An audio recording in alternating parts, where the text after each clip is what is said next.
നമസ്കാരം. Private bus മേഖല നഷ്ടത്തിലേക്ക്. Collection കുറവ് മൂലം ജീവനക്കാരുടെ ജീവിതം ദുരിതത്തിൽ. കാഞ്ഞിരപ്പള്ളി ബസ് സ്റ്റാൻഡിൽ നിന്നും ഒരു നേർക്കാഴ്ച.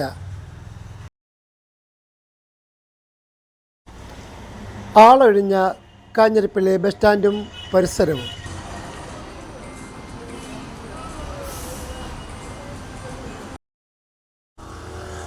അവരുടെ അവസ്ഥയെക്കുറിച്ച് ബസ്സിലെ ജീവനക്കാരോട് തന്നെ നമുക്ക് ചോദിക്കാം.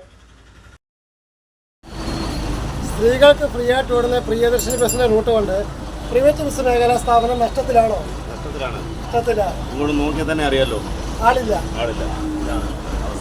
അവസ്ഥ എത്ര കളക്ഷന് കുറവുണ്ടോ? ഒരു ദിവസം അങ്ങനെ ഒരു 3 രൂപ 3,000 രൂപ അടുത്ത് നഷ്ടം വരുന്നുണ്ട്. 3500 ആയിരം നഷ്ടം ഒരു ദിവസം അടിക്കാൻ പോലുള്ള ഇല്ല. കളക്ഷൻ കുറവാണ്. വർദ്ധിച്ചു വരുന്ന ഡീസലിൻ്റെ വിലക്കയറ്റവും കളക്ഷൻ കുറവും മൂലം ജീവനക്കാരുടെ ജീവിതം വഴിമുട്ടിയിരിക്കുകയാണ്.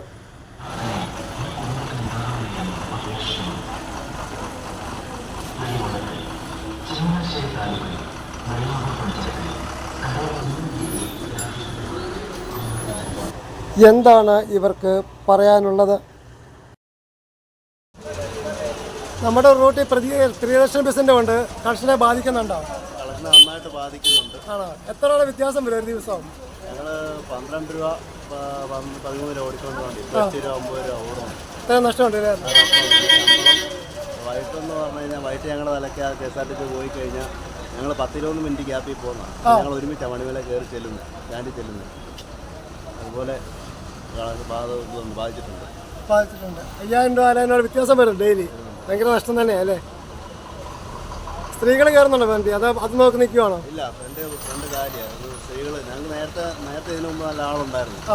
അപ്പോൾ കറിയച്ചാൽ സ്റ്റാൻഡിൽ നിന്ന് എടുത്തു കഴിയുമ്പോഴത്തേന് നമുക്ക് ഫ്രണ്ടിലൊന്നും ആളില്ല. ഒരു പണിമുടക്കിലേക്ക് പോകുന്നുണ്ട്. നമുക്ക് വാർത്തയുടെ കണ്ടായിരുന്നു. പ്രൈവറ്റ് ബസ് ഓണേഴ്സ് പണിമുടക്കാണ് കണ്ടായിരുന്നു. ഉണ്ടെങ്കിൽ അവരോട് നിൽക്കുക, സഹകരിക്കണം അല്ലേ? ശരി. ശമ്പളം കിട്ടുന്നു. നമുക്ക് ബാറ്റ കിട്ടുന്നുണ്ട്. വണ്ടി ഓടിയാലേ ബാറ്റ കിട്ടും. വർഷം കുറവാണ്, അപ്പോൾ ശമ്പളം കുറവാണ്. എങ്ങനെ കളിച്ചാലും 12 രൂപ ഓടുന്ന വണ്ടിയാണ്. ഇപ്പോൾ വണ്ടി 9 രൂപ ഓടുന്നത്. അത്ര വ്യത്യാസമുണ്ട്.